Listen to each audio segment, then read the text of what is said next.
Before you pay for that next certification, hoping for a big raise, check this out.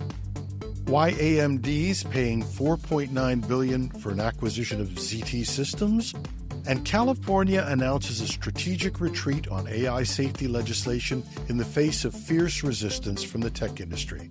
All this and more on the Actually Having Thought It Over, Mr. Petty, We Will Back Down edition of Hashtag Trending. I'm your host, Jim Love. Let's get into it.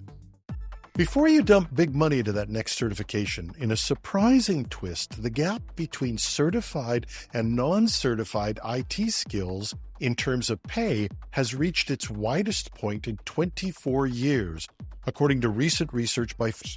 Their latest IT skills and certification pay index reveals some intriguing trends in the tech compensation landscape.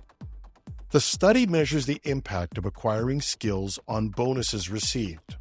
Non-certified IT skills are earning an average cash pay premium of 9.6% of base salary. In contrast, certified IT skills are commanding a 6.5% premium. The data comes from a comprehensive survey involving over 4,400 employers across 83 Canadian and U.S. cities, covering more than 434,000 tech professionals. David Foote, the chief analyst at Foote Partners, explains the significance. The use of cash pay premiums for individual certified and non-certified skills is much more popular than ever. Employers are coping with highly volatile market conditions. Without agility and flexibility in compensation practices, it's nearly impossible for them to hire and retain the talent that's necessary to execute on shifting business initiatives. Certifications do add cash value, and IT certifications saw a notable uptick, with the average market value for 632 certifications increasing by nearly 1% in Q2 of 2024.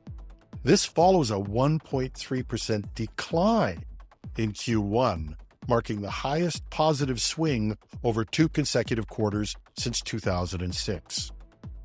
Non-certified IT skills also gained ground, with 710 skills showing a 0.7% increase in Q2. Interestingly, only 160 skills changed in market value during this period, compared with 240 in the previous quarter. Volatility in cash payments for IT skills and certifications has decreased significantly, reaching its lowest level since 2019.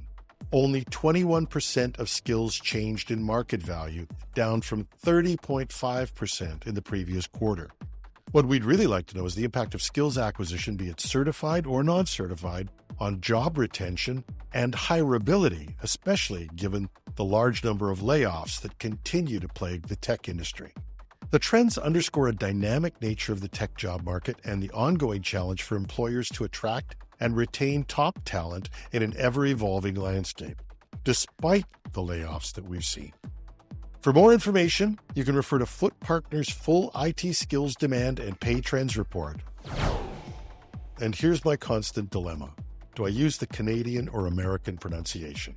Since it's a U.S. company, I'm going to defer to the U.S. Z instead of the Canadian Z. In a significant move that's reshaping the tech landscape, Advanced Micro Devices, or AMD, has announced its acquisition of ZT Systems for a staggering $4.9 billion. This deal, expected to close early next year, marks a pivotal point in AMD's strategy to bolster its position in the rapidly evolving artificial intelligence and high-performance computing markets. So why'd they do it?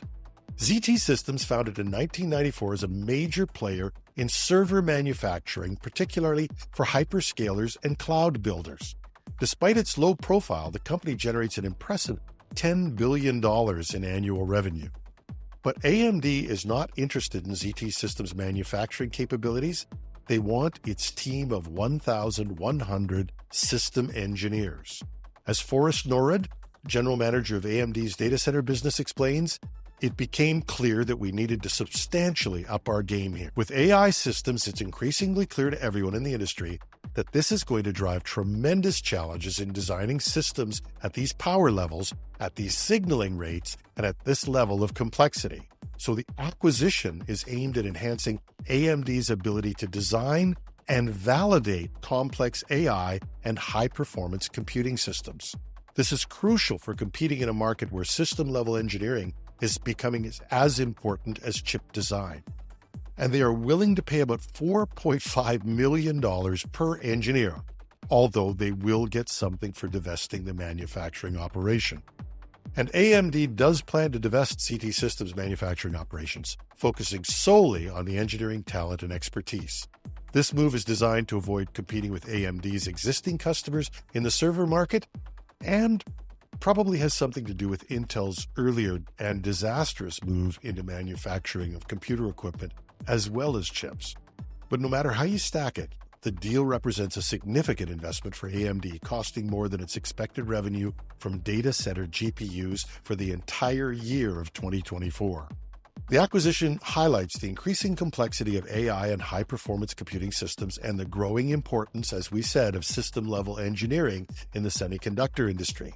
As the AI race heats up, this is a bold move for AMD to step up to a much bigger position in the market and to compete with rivals like NVIDIA in the lucrative AI chip sector.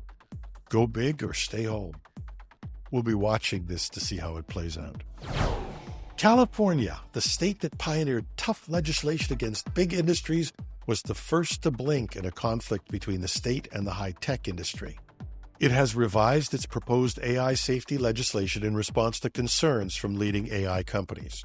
The Safe and Secure Innovation for Frontier Artificial Intelligence Models Act, let's get an acronym for that one, shall we? Also known as SB 1047, that's not too bad, has had a number of changes to address industry feedback while the state insists it still maintains its core regulatory goals. The bill faced resistance from AI companies, even Anthropic, whose whole raison d'etre was AI safety.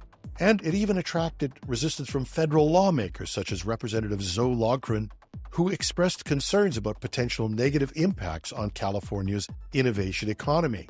And it is a challenge. California is home to 35 of the world's top 50 AI companies. State Senator Weiner, who introduced the bill, acknowledged the changes, stating that while the amendments do not reflect 100% of the changes requested by Anthropic, a world leader on both innovation and safety, we accepted a number of very reasonable amendments proposed, and I believe we've addressed the core concerns expressed by Anthropic and many others in the industry. The bill focuses on frontier models defined as state-of-the-art AI models requiring more than 10 to the 26th power operations to create.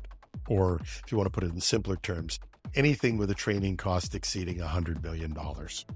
Key changes to the bill were they limited enforcement penalties, they dropped some criminal provisions for perjury, they removed language creating a frontier model division to regulate, they reduced legal standards for compliance, they added an open source carve-out for developers spending less than $10 million on fine-tuning models, and they narrowed whistleblower protections. Most of these provisions would take a much deeper dive to understand, so the general California voters, who overwhelmingly support safety legislation, will be mostly unaware of the changes. So is the bill still valid? On the plus side, it does have support from AI pioneers Geoffrey Hinton and Yoshua Bengio, but will it be enough to contain the AI of the future? CEO Dario Amodei, not generally given to overhyping his predictions, suggested that within a few years, we might see models better than most humans at most things. As the AI landscape continues to evolve rapidly, legislation like SB 1047 will play a crucial role in shaping the future of AI development and deployment. And there is a needed balance between regulation and innovation. There's no doubt that Europe is taking a stronger position on AI and reining in big tech for that matter, but they've discovered in many cases the big tech companies will hold back on bringing new features to market. Europe's bet is clearly, being the world's second largest economy, they still hold a lot of the cards. California, although its economy is the size of many countries in the world, isn't in the same position. Its economy is driven by those high-tech companies. It can only push so far. We only hope that California hit the right balance. And that's our show for today. You can find our show notes at our news site, technewsday.com or .ca, take your pick. Hashtag Trending in the Summer features daily news Monday to Thursday with a weekend edition that drops late Friday night. Thanks for listening. I'm your host, Jim Love. Have a terrific Tuesday.